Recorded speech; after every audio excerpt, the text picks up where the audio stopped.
morning to everyone in the house and those out of the house who may be listening. It is a pleasure for me to be here this morning, Mr. Speaker. Let me first of all commend the persons who prepared the budget. Sometimes we take it for granted, we get the documents, but they are very much hard-working persons in the Ministry of Finance and throughout the public service who work very hard to prepare this budget to have us here. So I want to thank them and thank everyone who in some way contributed to this. I also want to again welcome the members of the House. You know, it's good to be here with them and to again welcome you, Mr. Speaker. I want to use the opportunity to congratulate my good friend, the Prime Minister of Dominica, on his victory at the polls. I think Prime Minister Stewart, a good friend of Grenada and a good regionalist. He's a man who has always stood for regionalism. And I'm sure my friend, the Foreign Minister, will join me in that having worked with Prime Minister Stewart for some time, he has contributed immensely to the development of the region, and I want to congratulate him on his victory again at the polls. Mr. Speaker, just in terms of how I will proceed, I will outline before I proceed with the specific areas in foreign affairs and agriculture, in labor and the town of St. George. I will just make some overarching comments on both the theme and the approach. Very brief comments. First of all, let me commend the Prime Minister, my dear friend, Prime Minister Mitchell, we congratulate you on a well-presented budget. Let me commend all of the presenters who participated so far. This budget is your promise. Your MP for Carriacou just made a tight guarantee that at the end of the year, you will come back here and say that you've had 100% success. So we'll see what happens at the end of the year, but that's your promise to the people of Grenada that you just made. And you've said what your vision is, what you will do, where you will get the money from. You also guarantee the people that you will find all this money to spend in a place that you said you will spend it. And as I said, we just got a guarantee of that. And I must commend you on some of the promises. I commend that you have some good ideas, but the proof of the pudding will be in the eating. Let's see when the rubber hits the road what we come up with. I will not preempt you by saying you will or will not. I have my own experiences being in the House for the last 20 years. You will have your experience maybe 5 years from now. We will get a report from you in 1 year as to how much you have achieved. That scorecard will come. But just to say, the theme talks about transformation, and every time I hear the word transformation used, I have a picture in my mind of something that transforms. And it's an excellent endeavor. The problem is that sometimes when we speak of it, it seems as though every single event in the day is transformation. If that were true, transformation is not an event. It's a process. It takes time. You don't see transformation tomorrow. I don't buy a fridge for a constituent and expect that I will see the transformation in a day. So not everything you do is transformation. Everything you do collectively over time would lead to transformation. So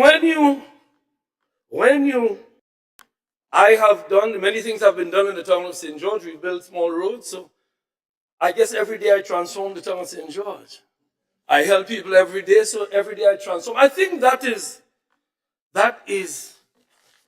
you know, in a sense, making slight of the word transformation. Let us not lead our people down that path.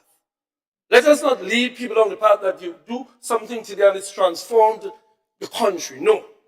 Let us. The other thing I want to urge you is to be wise. Experience brings wisdom. You can argue against that, but I believe that each generation plays its part in our development.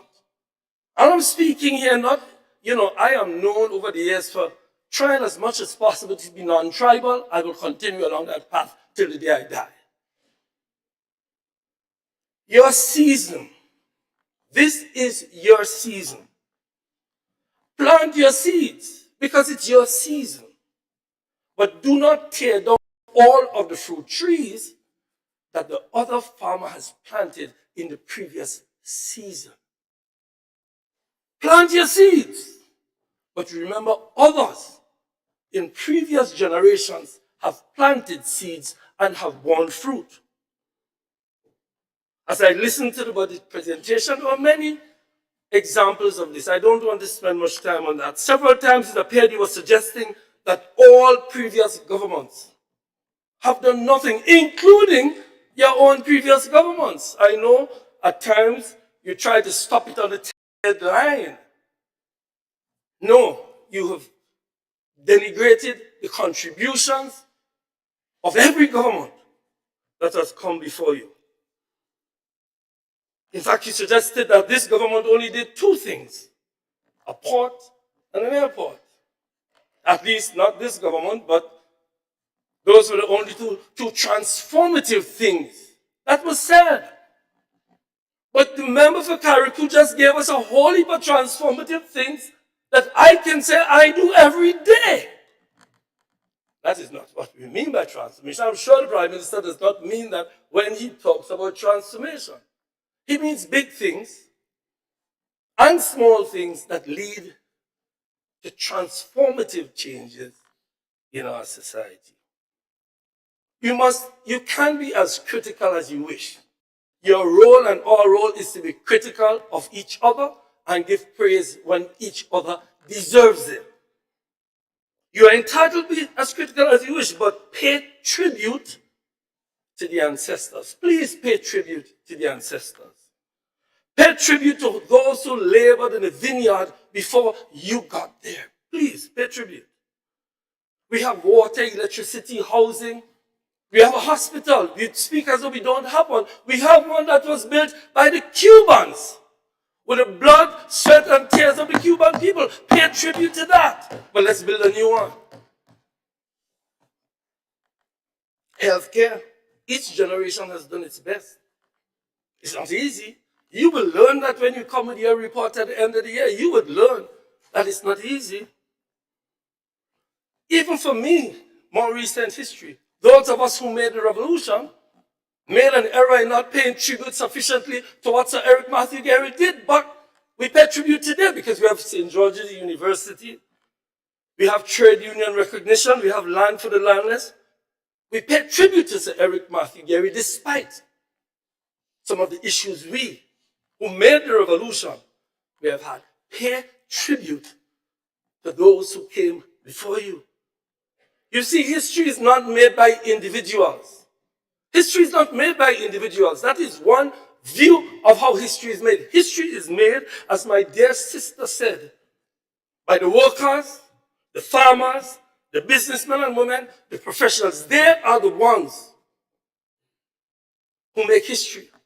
So when you make a widespread condemnation, you are condemning the workers, the farmers, the people who came before, the peasants who came before. Because we are not the ones who do the things that transform the society. We like to give ourselves the praise. You are not the ones who are going to do it, and we are not the ones who did it. It's the people who worked in the vineyard to develop this society. Let's pay tribute to them. When you make that widespread condemnation, you condemn the people. All are condemned. Yes, your season is here. Your season has come. But recognize that your season will also pass. And hopefully future generations will have some fruit from your season and they will pay tribute to you. Because your season will also pass. It's an inevitable as the sun coming up tomorrow morning. So pay tribute, lest you be condemned by future generations. Our generation has harvested from the fruit planted by previous generations. there are things we must agree on. I have sat here for the last couple of days, and I've heard members on this side. You've heard them. I heard my sister yesterday. I heard my sister this morning. I heard my sister yesterday saying, we are prepared to work with you for the development of this country. What is the response I heard this morning? One side is good and one side is bad. How do we expect our people to come together when we here are characterizing and demonizing each other? I have been in the vineyard for 50 years. I have seen what this divisive politics does to our body politic and to the economy. Coming together is not a political tactic. It is a developmental imperative that we come together and agree on the things that we agree on. I'm going to speak on foreign affairs. And there's a lot we agree on. I'm sure the minister, I have utmost respect for the Minister of Foreign Affairs. I think he's a good man who means well. But I have some advice. And I hope you listen. And I hope you don't listen to everything I say as if I'm trying to undermine your program. Let us pay tribute and let us work together. I like the tone of bipartisanship that I heard from this side. I ask you, please, to receive it in the best interest of this country. The member who spoke before spoke about who is good and who is bad. Everybody inside there. In fact, I was on your side. I have won the town of St. George 4 times. Twice for the NDC and twice for the NMP. Here I am, trying to do my best. I didn't leave the NMP, you guys, well, not you, but your party expelled me. I didn't go outside the castle and crying. I re-engaged to do what I do.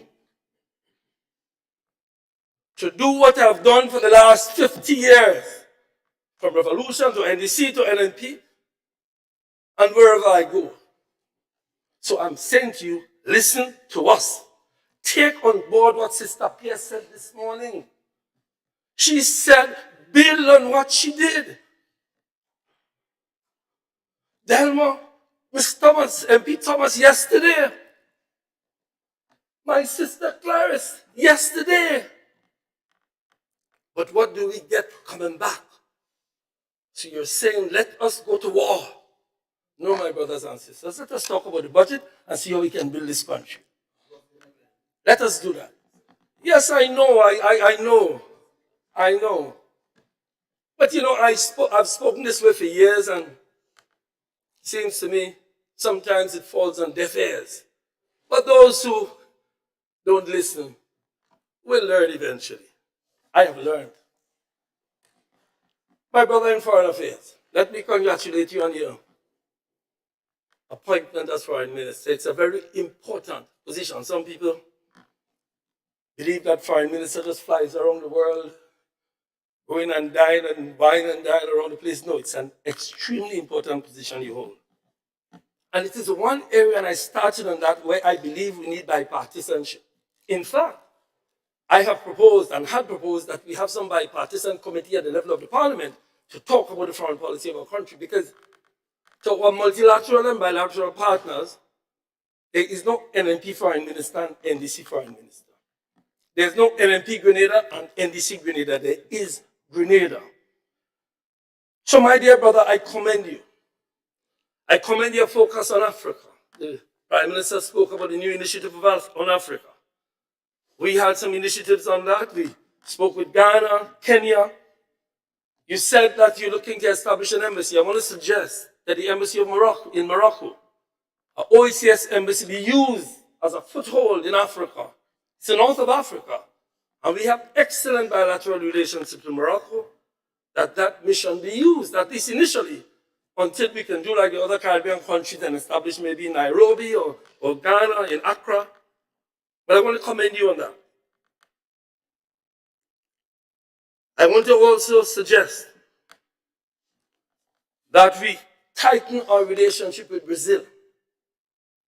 Brazil, under President Lula, established, I think it was about 25 embassies when he was in office. When Mr. Ball came in, he removed all of the embassies throughout the region.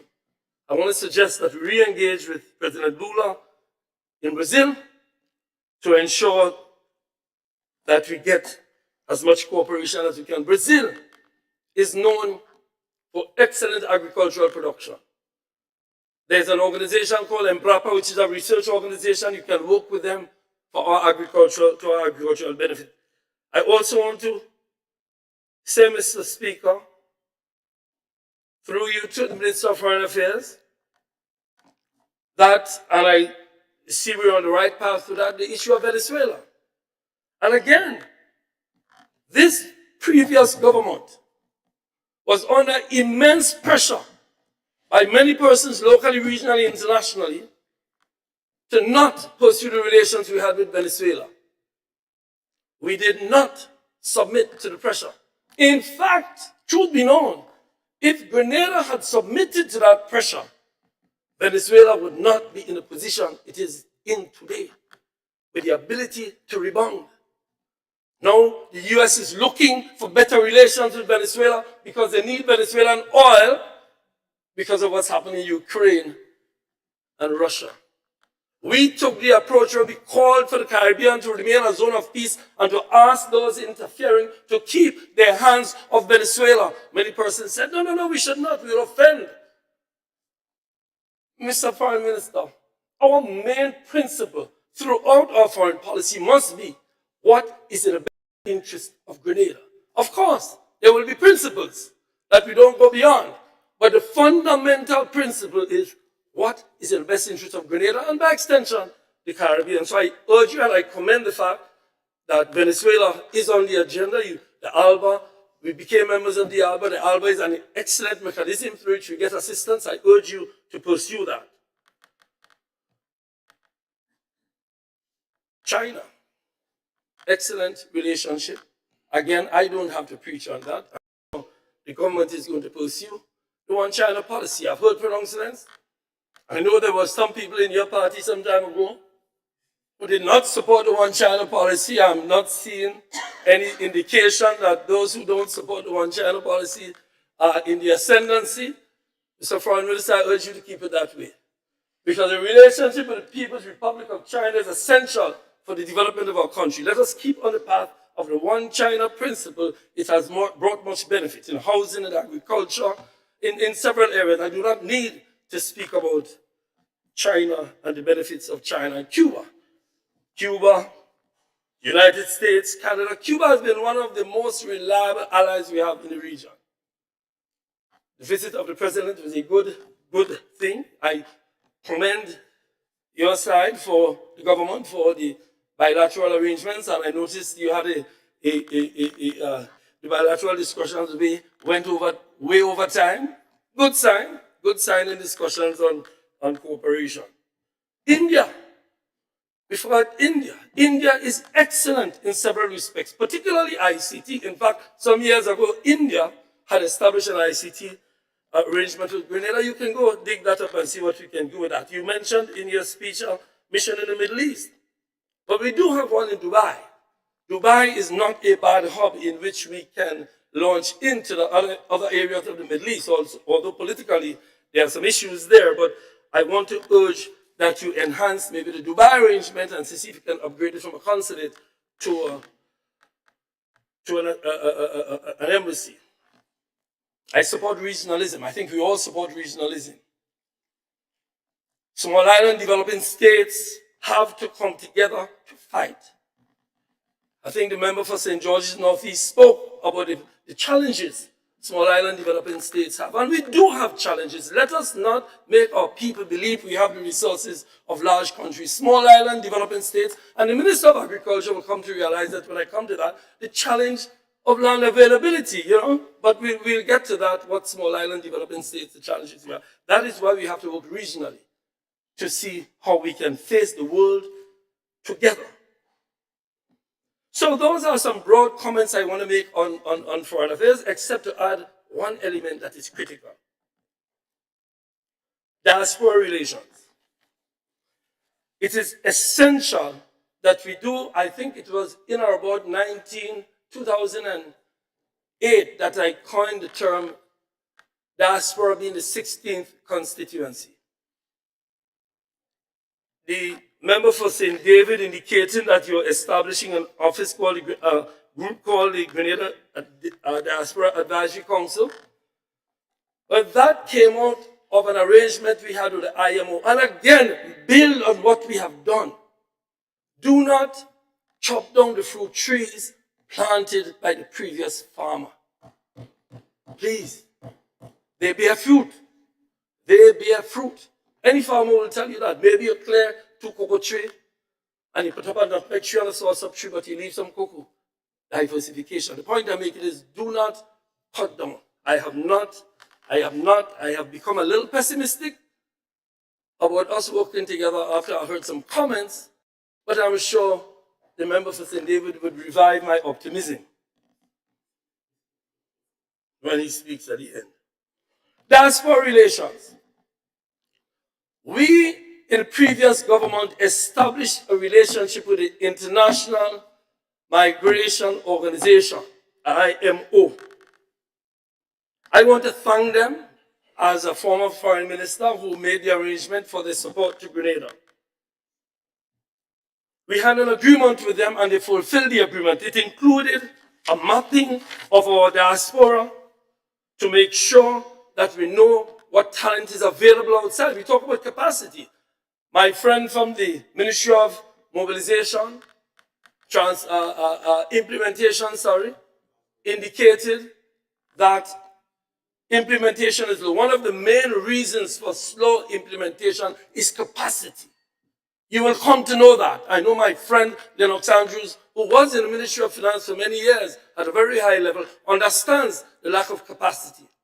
We can get capacity out of our diaspora, but to get it, we must know where it is.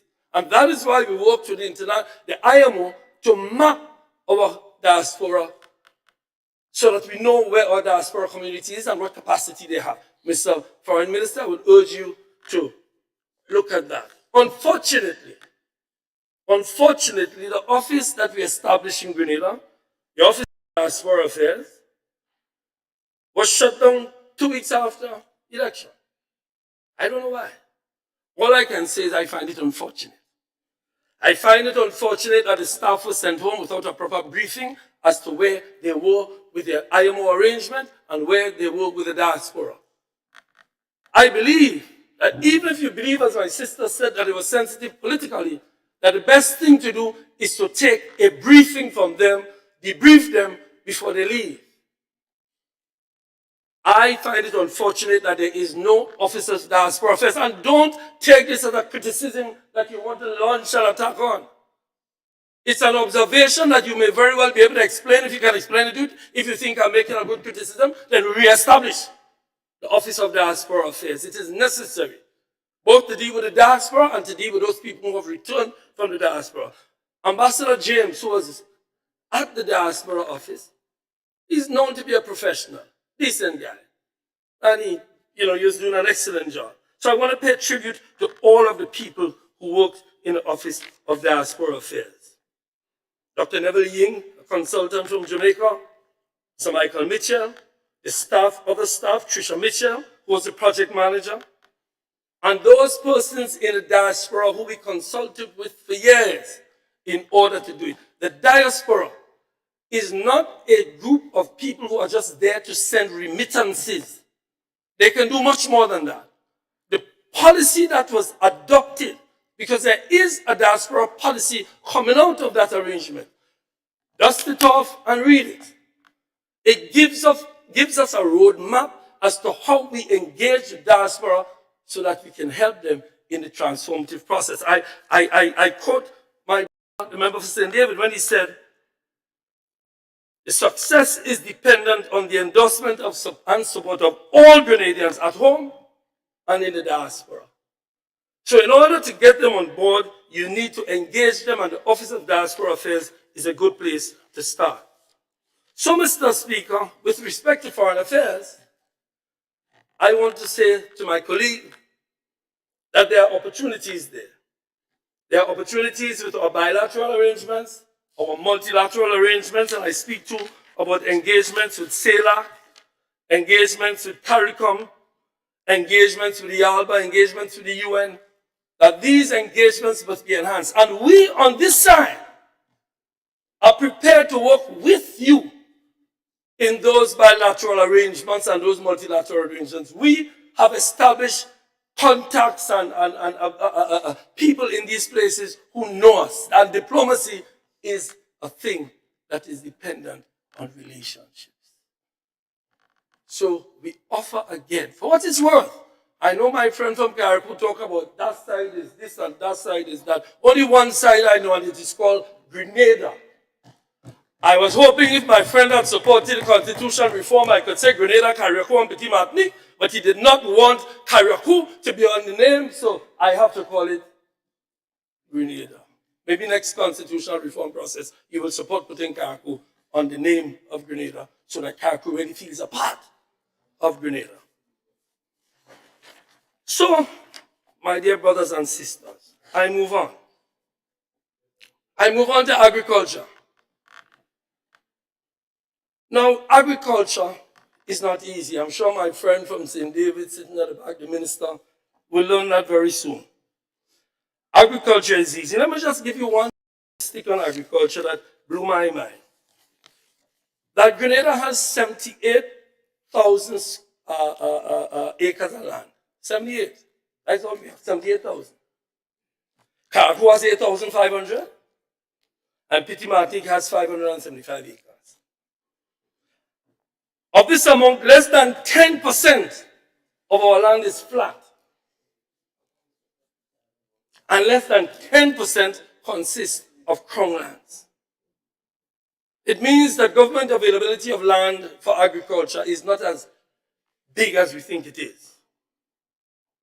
And the government land consists of forest reserves, national parks, protected areas, government agricultural estates, cultural landmarks, etc., etc. So agriculture in Grenada has to be very focused. With respect to farm roads, and the member for St. Andrew Southwest, I do listen. I listen to you. You're a good teacher. And I didn't, not only yesterday, I listened to you about 7 or 8 months ago when you made some comments. Good comments. Don't think I'm coming to be critical. Don't start frowning. You said very publicly that there were 4 things that concern you about agriculture. One is money for farmers, access to finance, land for the youth to do agriculture, to get them off the blocks, your words, roads for access to the farms, and the need for a land use policy. And I agree with all. Those were the 4 things that you indicated that needs to be done. Yes, if you want me to roll the tape, I can roll the tape, but we'll do that privately.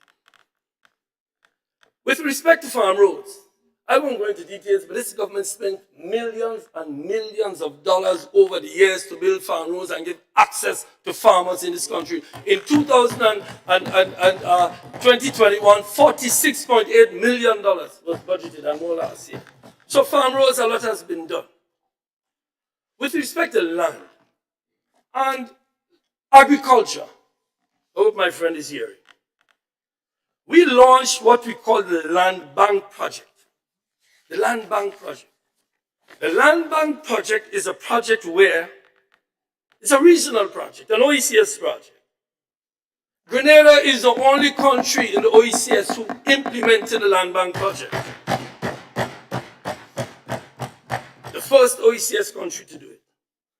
We put in, as a government, 105 acres into the land bank to make sure young people and farmers can get access to land. One of the things you indicated was necessary.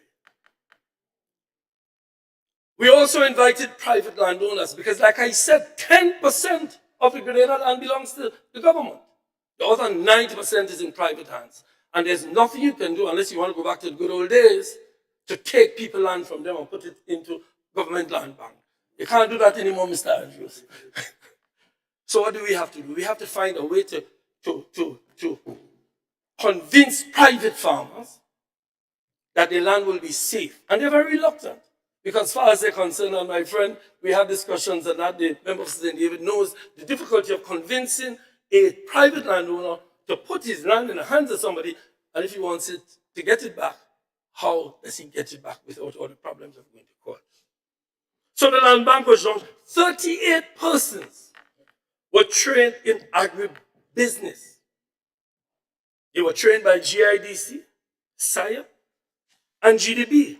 Because it was felt when we launched the land bank project, that it must not only be that you give people land and you turn around next year and the land is in bush. You train them in business because it is agribusiness, I think is the term we should use more. That was done by this government. And I urge you to dust off the document, my friend from St. Andrews, Southwest, and look at the land bank project and let us get it going. We need to know what has been done since, and I expected a report on how the land bank project is going, but it was not mentioned. The farm labor support, you needed to know about labor.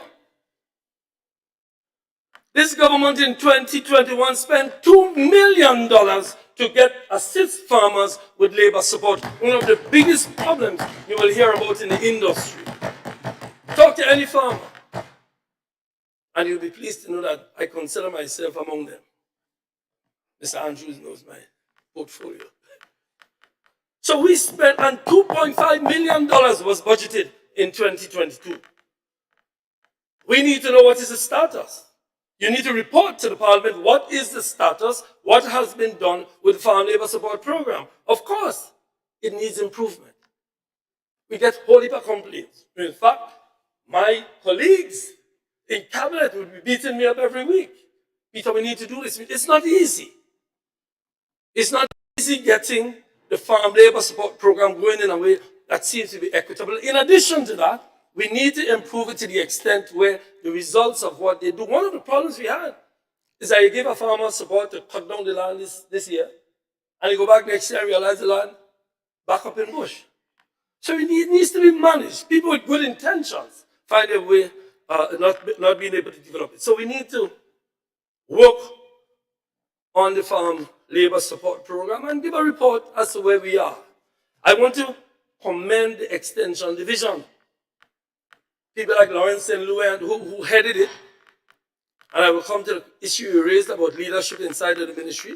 But they are good leaders and they are good workers. Work with them, you will find that. But we'll come to the issue in a few minutes. They have worked hell hard. Despite all the odds, agriculture is not easy in small island developing states. You will come to know that. But we work hard. So we have the Farm Labour Support Program. This government worked with the poor farmers, the middle farmers, even the wealthier farmers to ensure that labor, a big issue. If you speak to farmers, they will tell you labor is a big issue. Look at that and report to us on that as a parliament and to the people as to what you're doing there. You talk about the land policy. That was the next thing you spoke about, my dear friend. Land policy. So we spoke about the land for the youth. I'll come to finance in a minute. We spoke about the roads. Let's talk about the land policy. If you look in your papers in cabinet, which I'm sure is easy to find, you will see that a national land use policy was approved in 2021. That was one of the issues you raised. We need a land use policy. We need to know, we have here for manufacturing, this place for agriculture, this place for housing. When I left and demitted that office, the legislation was being drafted. We employed a draftsman to draft the legislation in support of the land use and land policy. We need to work on our land policy. We only have 78,000 acres on mainland Grenada. How we manage it? So if lots of people go build. This is another issue we had in our cabinet. People buy agricultural land and just build a big house on it. And you find that there is a covenant in the deed which says you cannot use it for residential purposes, but we do it. And slowly but surely, we are reducing the quantity of land that is available for agriculture. So yes, this government has done an enormous amount of work with respect to ensuring that we have, the word you use, transformation in agriculture. It is not a new word. It is something that all previous governments have been doing. It is like saying that we spent zero money on the creative industry. That is not true. We didn't call it a creative industry. So it's a matter of semantics. Carnival, all of those things are creative industries. I am not condemning. I am merely pointing out to you. If your history is deficient, what has been done? That is all I'm doing. I'm teaching like my brother yesterday. My brother Lennox Andrews. He's a born teacher. Yesterday evening, somebody told me they'd love to go to your classes because you teach well. You did teach me yesterday. But in any event, we went to actual school together, so I'm not surprised. With financing, again, the fourth issue you raised, my brother, Minister of Agriculture, you and I'm not sure, the senior minister and the junior minister are both in my sight. Issue of financing, GDP. Government has made arrangements and were involved in deep conversations with GDP to make financing available to farmers. GDP, when we approached them, they said to us in response that agricultural loans was the most underperforming portfolio at the GDP. We need to address that. Find a mechanism where monies can be given to farmers in a way that ensures it is repaid in ways and on terms that is acceptable and possible. It is difficult because we are talking about developing agribusiness. Traditionally, farmers and farm workers didn't see themselves as businessmen. They must be seen as businessmen. And that is what we were trying to transform the sector into. And we have built a foundation. Do not chop down all the trees that the previous farmers planted. Plant your own seeds. Hopefully, future generations eat some fruit from your trees. With respect to livestock, work was done with that, and I don't want to spend much time, but the Laura facility, go visit the Laura facility. Go visit it. You will see the work that was done within the last year and a half. Go visit the Laura farm, and work was done. It was not completed, but do not ever question our intent. As my dear sister said so eloquently, we are but human beings, laboring for the same purpose. Do not demonize anyone, lest you demonize yourselves. Agricom, we talked about agro-processors. But yes, a lot of work was done. My dear friend talked about the person he met in London. Or what was it? Sorrel or something like that. So, guava cheese. Well, go around Grenada. Go around the world. There's a whole heap of them. It didn't happen by magic. Talk about the Agricom project that finances young and upcoming agro-processors. We have this view that agro-industry should be a big plant. No, it doesn't always have to be there. You remember reading a book as a youth called Small is Beautiful, about agriculture in small island developing states.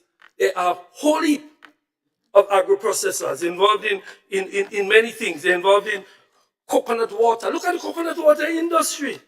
Are you not recognizing that? Look at the sea moss. Sea moss.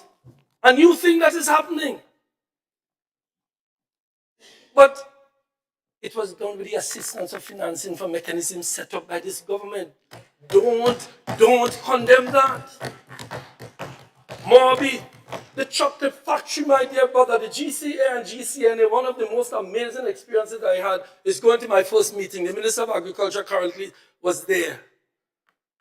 The Minister from St. David. And they have done an enormous amount of work.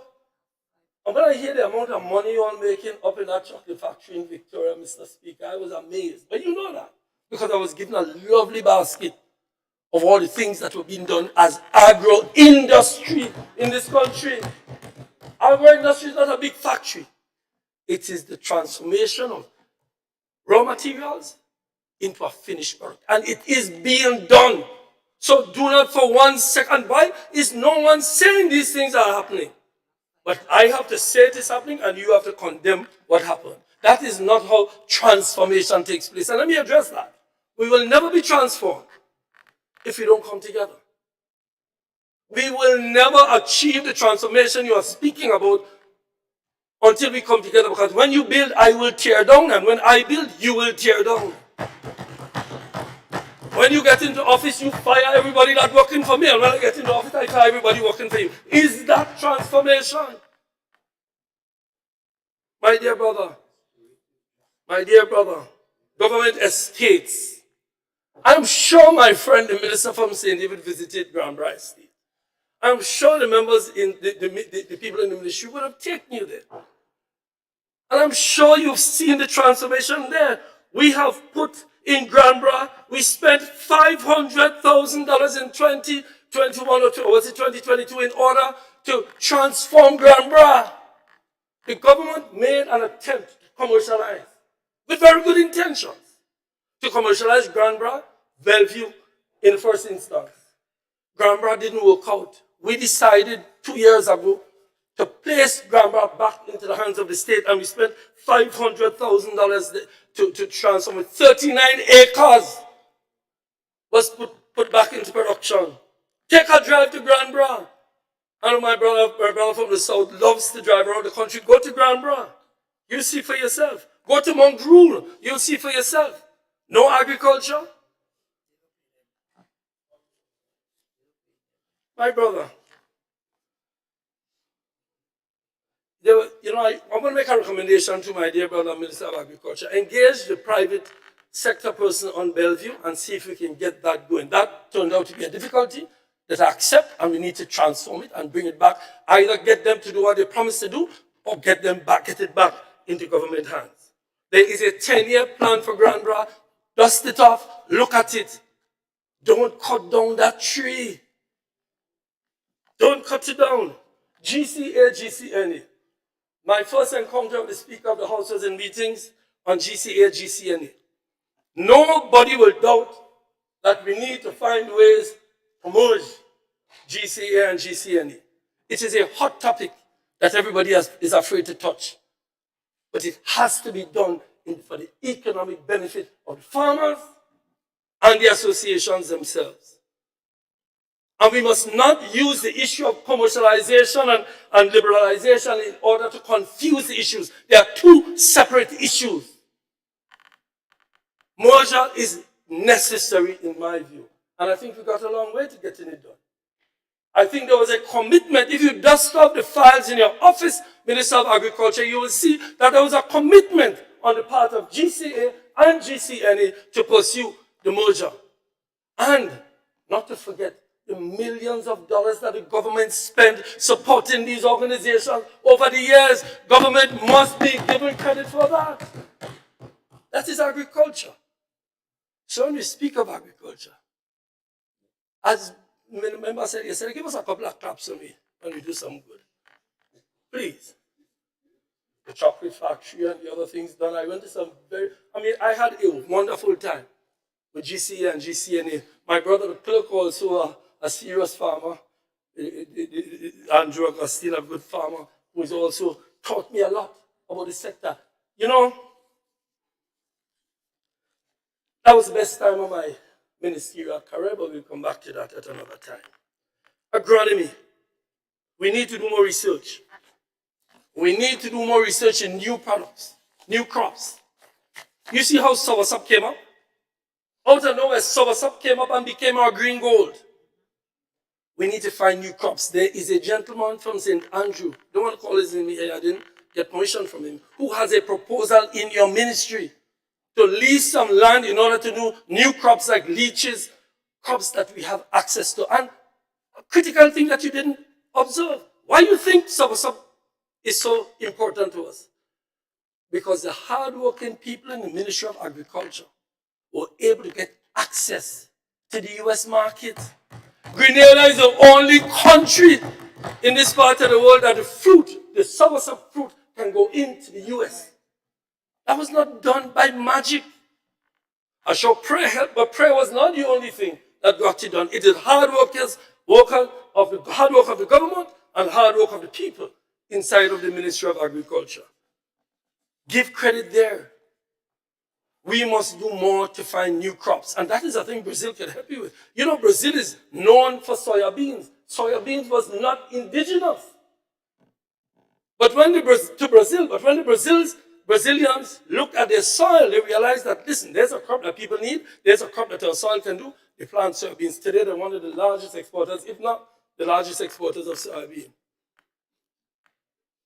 So we need to do research. Research is going to be a critical area of our agricultural development. And you know, maybe the foreign minister is sitting next to the Minister of Agriculture. We had bilateral discussions. While I was Minister of Agriculture, I decided to use my foreign policy experience to talk to India, Guyana. Guyana has promised us, and I'm asking you to take some notes, I know you're a teacher.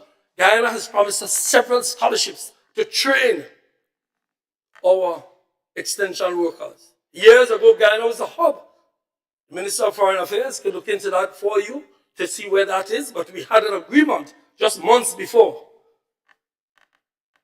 the elections. We have agreements with Venezuela, at least non-written, to provide urea, which is a fertilizer coming out of petroleum. We have the old agreement signed in 2010 with the Kingdom of Morocco, where they do training and gave us fertilizer every 2 or 3 years. We get fertilizer from the Kingdom of Morocco. I signed that agreement. We have arrangements with China to give us all, every year, every 3 years, we have a phase of our agricultural program, cooperation with China. I am happy to say that in this arrangement coming up, in the 8th phase that I'm sure you had discussions on, a new tissue culture lab is in that phase. That tissue culture lab will help Maribo to develop planting material. But Mr. Speaker, in my last address to the Parliament, in speaking about Maribo, I proffered the idea that Maribo should become the center of agriculture in the country. Look back at my budget address last year. That we should have the research labs up there. The Minister of Agriculture should have an office in Maribo. Maribo is the hub of should be the hub of agriculture in this country. People, the comments from St. Andrew, they know what that would mean. And that will not only mean that Maribo is doing agriculture, it will mean that all of the infrastructure that is built in that area will benefit the people of the area. So when somebody comes to do a cooperation agreement, they don't go to Grandans. Grandans is the hub of the tourist sector. They don't go to Tantine. That's a city. They go to Maribo, and they will have to find accommodation to live in Maribo. They will have to have restaurants to go to in the area. Maribo should become the hub. It is a beautiful site with lots of land for this. And just to say this, we done nothing. Visit Ashande. Visit Maribo. Visit Maran. See the work that was done with millions of dollars over the last year. Don't tell me we did nothing. Say, we did some, you will do more. Look at Mashanden. Look at Maribo. New offices, new facilities. No mention of that. It was done in 2022 and 2021. Another proposal I have, and we were working on, member for St. Andrew Southwest, is the establishment of the farm machinery program. Mr. Speaker, how much time do I have to my regular time? I'm not asking for the extension now. You have 10 minutes. 10? Yes. Time goes fast when you're enjoying what you're doing, Mr. Speaker. The farm machinery program, I think we should bring it back. That's just my proposal. And the reason is, and the member is an economist, he does developmental economics. There are some things in small island states that the state must do. I think the the opposition leader, in the earlier times of government, decided, using the private sector principles that were applicable, decided to remove the farm machinery assistance program, where government will have a pool of machinery, and that machinery will be used to help the farmers. I think the thinking was that the private sector would do it, but the private sector cannot do it, simply because the cost of the overheads way exceed the income they will receive from small farmers. The agriculture everywhere in the world is subsidized. We have to accept that we have to subsidize agriculture. There is no way around that. Not in Grenada, not in Europe, not in the United States, nowhere. Agriculture. So I believe farm machinery is a way we can subsidize our farmers. Mr. Speaker, with respect to honey exports, when I left the ministry, prior to leaving, I know we underwent a successful risk assessment. You know, Trinidad has been blocking honey from Grenada for years. And no matter how much we check them, Mr. Rowley and previous governments, they are not allowing honey into Trinidad. We did a successful CAPSA risk assessment, and that should allow our honey to get into Trinidad. So, Mr. Speaker, we've been doing a lot. Mr. Speaker, one issue I haven't heard any conversation about is this cannabis business. I know on the campaign a big promise to the youth was I'm going to legalize weed. I hear nobody mention it since. I don't know if it's been a change of policy, but if there's a change of policy, announce it now. Before we leave today, you can announce it. We, in the previous government, had legislation to deal with the issue of the criminalization of a large amount of our youth. Our approach was in keeping with the Caribbean Commission and what other Eastern Caribbean states have done. They have said there are two aspects. There's the commercialization, which St. Vincent will tell you is very difficult, and there is the issue of criminalization, meaning there are lots of young people going into court for a joint, they get convicted for a joint, and they get thrown out of school, be it SGU, they can't get a visa to go and travel. We said, and we had consultations with the churches, with the police, with the Rastafarian community, everybody. And we drafted the legislation. I'm sure we can obtain a copy of the legislation from my friend, the clerk. You can have a look at it. You don't have to rip it up just because we do it. We don't have to do like Nancy Pelosi and rip up the speech. Take it and work on it. But don't have our young people criminalized to the point where they have to wait 3 years for you to decide legalization. Legalization is difficult. It will take more time. Tell the people the truth. It is not easy. You have to deal with the reforms in your banking sector. When you go to the bank with money, it is a difficult thing. St. Vincent has not even decriminalized. So don't give the youth the hope that you're going to legalize. Tell them the truth. You're going to decriminalize, and then we will just discuss legalization and commercialization for medicinal purposes and so on down the road. Ask St. Vincent. We set up a group with St. Vincent to discuss it. But again, you come in and you chop down that tree that we planted. It could bear fruit for you. Not our fruit. Grenada's fruit. Your fruit or our fruit is Grenada's fruit. So let us be honest. Tell us something about where you're going to that. Are you going to do what you said on the political platform? Legalize, or have you realized that we were right? If you're not wrong, if you're right, you know. Somebody had to be right. I have to move on quickly. The issue of COVID-19, I just want to pay tribute. I want to use the opportunity. Everybody has spoken about COVID-19 like if it's in the past. COVID-19 is still present. Still present. Let's be alert. It can just come back in a minute. You remember how the last one catch us like Ivan? But I want to pay tribute to a group of people. The workers. The nurses. The doctors. The people who worked in sanitizing. A whole heap of people. My friend knows them more than I do. And members of the committee that dealt with it. That committee met every single day, Monday to Monday, during COVID. I want to recognize a man, Dr. Bert Braffett. You know Dr. Bert Braffett very early. Very early when they're talking about this thing in China, he said, Peter, don't come Grenada and you end up in a pandemic. At the time, it was just started as an epidemic, and Dr. Brafitt warned us. I want to pay tribute to Dr. Brafitt and all of the persons who helped us to manage COVID-19 here this evening. Something that all of us should celebrate, brothers and sisters. That is not a partisan thing. COVID-19 didn't ask you if it's an NMP or NDC before it take you. So let us all thank the guys and girls and ladies and gentlemen who kept us safe during COVID-19. And to Dr. Brafitt, I give special honor because he, as a doctor, was the earliest person who warned us. I want to also talk quickly about the Citizenship by Investment Program. The Citizenship by Investment Program is an important program. You know, when it just came out, again, this government get real blows for it. I thought only that corona training come in. I thought it was a fruit tree that you all didn't like the fruit. But everybody cussed, they're selling passport, they're selling passport, they're selling passport. All of a sudden, I look at your budget and I see how much millions coming from the CBI program that everybody condemned this government for. Accept that you made an error in your judgment about the CBI program. Let me tell you why.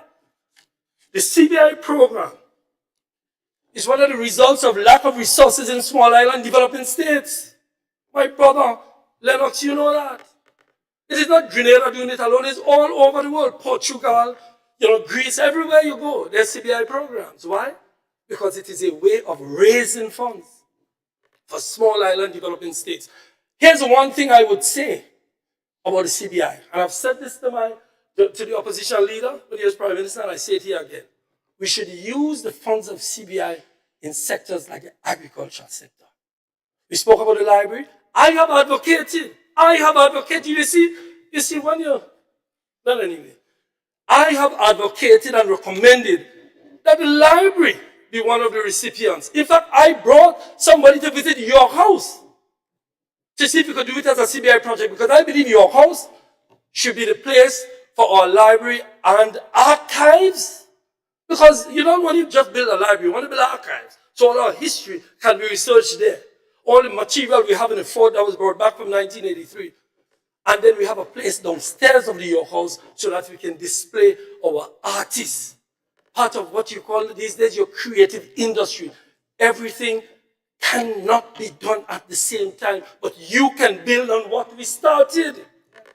So we started CBI. You use the money in order to do these things too, along with us. So don't cut down that tree. It bears fruit for you and for us and for this country. So I want to urge you to approach CBI in a way that helps with your agenda and Grenada's agenda. Remember, we are in this room as a parliament. I don't see any green or yellow anywhere in front of us. Let us work together on the things we can work together. Let us disagree on the things we disagree on. I'm sure among yourselves you disagree on issues. Could pretend to be nice and fancy outside there and all together, but you disagree, so you should. That's how we develop. And another issue, constitution reform. I hope we can get back to that someday. It was wrongly, soundly rejected by you, despite the fact that during the campaign you were calling for everything that was in the constitution reform package, fixed date for elections, reform of the electoral process, electoral commission. All of those things were in there calling for Carriacou to become part of the name of the country. I know we don't stop saying Grenada, Carriacou, and Petit Martinique in violation of what you said during the constitutional reform process. I don't want it that way, but you keep saying it. Well, I say Grenada, Carriacou, and Petit Martinique should be the name of Grenada if you accepted the constitutional reform. I say it, if you don't want to say it. So I urge you to let us start the discussion. Because you know what? The British gave us a nice trick.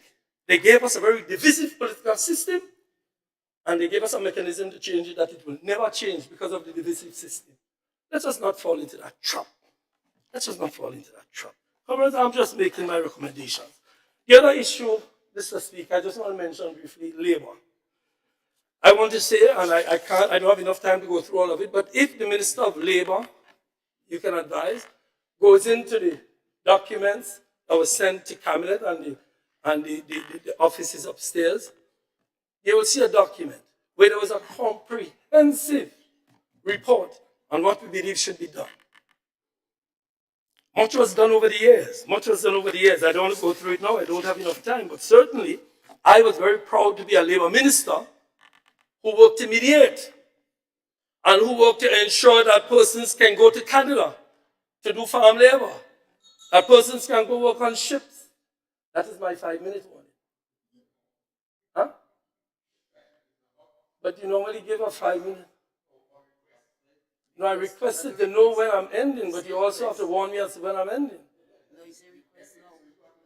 No. I thought this was my warning, and my friend the clerk would say that we normally get a warning that we're about to done. No, I indicated yesterday that there is no warning bell. Right? You got warning? No. I indicated that yesterday.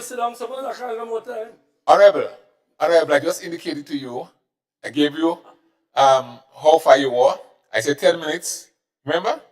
Yeah, 10 minutes away. Listening to you. But anyway, go ahead, Mr. Speaker. All right, so if you may request a little more time, you may do it now. Request 15 minutes? No.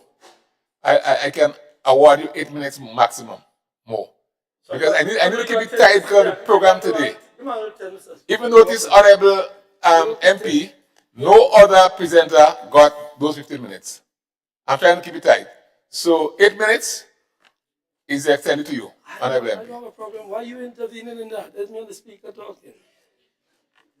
Mr. Speaker, please tell you. 8 minutes, honorable MP. Please proceed. 8 minutes. Thank you. Mr. Speaker, but one of the issues in Ministry of Labour I'm concerned about is some unfair dismissals that has come to my attention, not as a politician, but as a lawyer. So when I say here today, that particularly in Carriacou, that many persons were dismissed unfairly, I'm not using political language. I'm using language that I spent a lot of years in law school to learn. And I'm saying this because it happened. I don't want to call the name. I have the names here. I can show it to them when they want it, but I won't disrespect people by calling the names. But all of these workers in Carriacou that were dismissed, you know it. You know it, unfairly. I know the member for Carriacou said the PS was making things lighter for him. I don't know if he meant that he was getting rid of some of the workers to the place become lighter, but that is exactly what happened. And everybody knows it. The PS made the place lighter for him, his words, by firing a set of people in the office. That's a fact. And I'm saying that my sister here spoke about the brigades, my other sister spoke about it, this sister, it is something that has happened. And as a Labour minister, and as my friend, the clerk knows, a friend of Labour marched these streets for over 20 years with the trade unions. I don't take lightly the unfair treatment of workers. Everybody listening to me knows that. That my dear brother Redhead, his father was a big trade unionist. That's why I'm surprised that he will not rise in defense of the workers. His father was a big Tauman who fought in GBN. I expected him to stand and support me, but I understand how the thing goes, Mr. Speaker. But I'm saying, in all seriousness, please, as the member for St. Andrew Southeast said, these are poor people. These are people who you can keep on. As she said, and I endorse what she said, you have a big budget. You said the treasury was full, so just employ your people and leave the people who are there. You can take all of them, given the budget that you have. So I urge the members to look at it and do not ever believe this is we time now. As I said when I started, your season will end. Your season will end. Between now and the end of your season, do good by our people, so that they will eat of the fruit that you have planted rather than look back at your tenure as doing wrong. Just giving some advice. And what was worse is when the Minister of Labour, intervenes and makes comment about whether or not this was right or wrong. The minister's role is a mediator. By making that comment, you disqualify yourself. You notice in all the labor disputes, I never commented, because I know they will come to me. And I have to, as much as possible, give my position, be fair. And when your labor minister intervenes to say that these people are wrong, how can I then go to as adjudicator? You know, we had a case dismissed last week in the High Court because one of the jurors said something that indicated bias.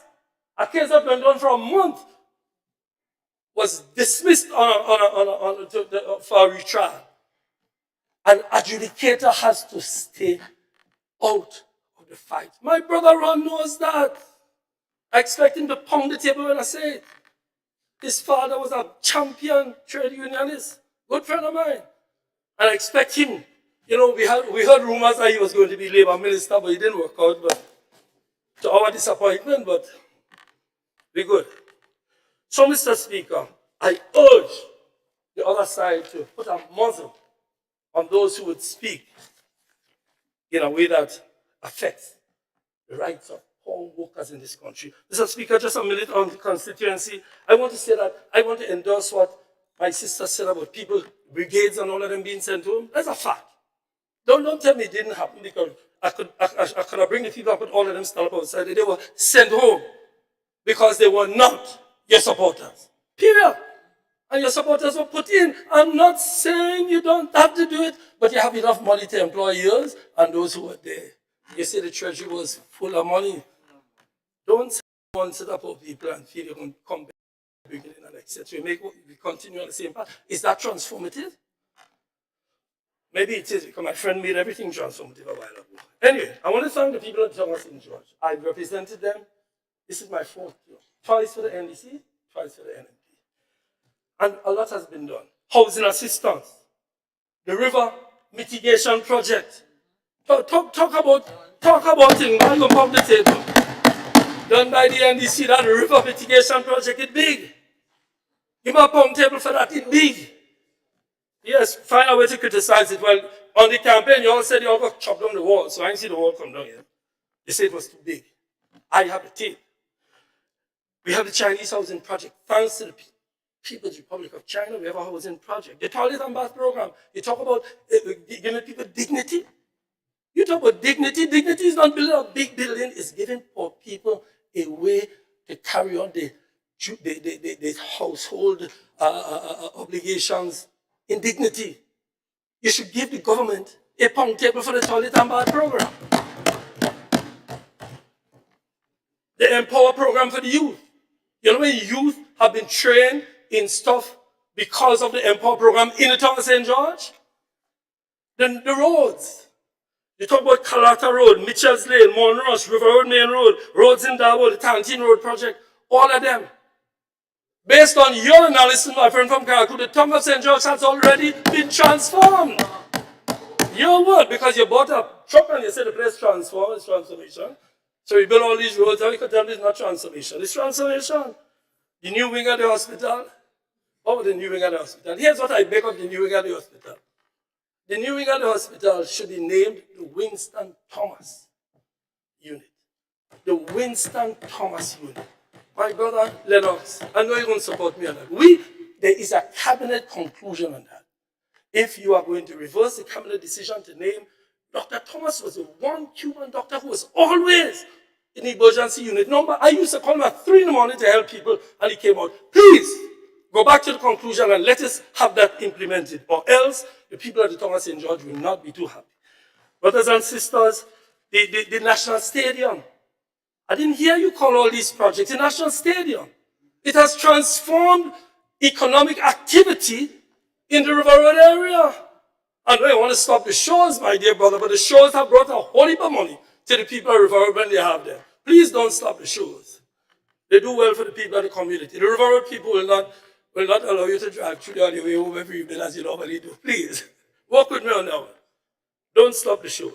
So, brothers and sisters, please, I know about the enthusiasm when you get into office. I know that you want to transform and change everything quickly. I know you think, and we've been taught to believe by the British system that we must fight each other. That is the way we were taught. I am sure when we stop here, we both can go and sit and talk. Why we can't show the people we're talking?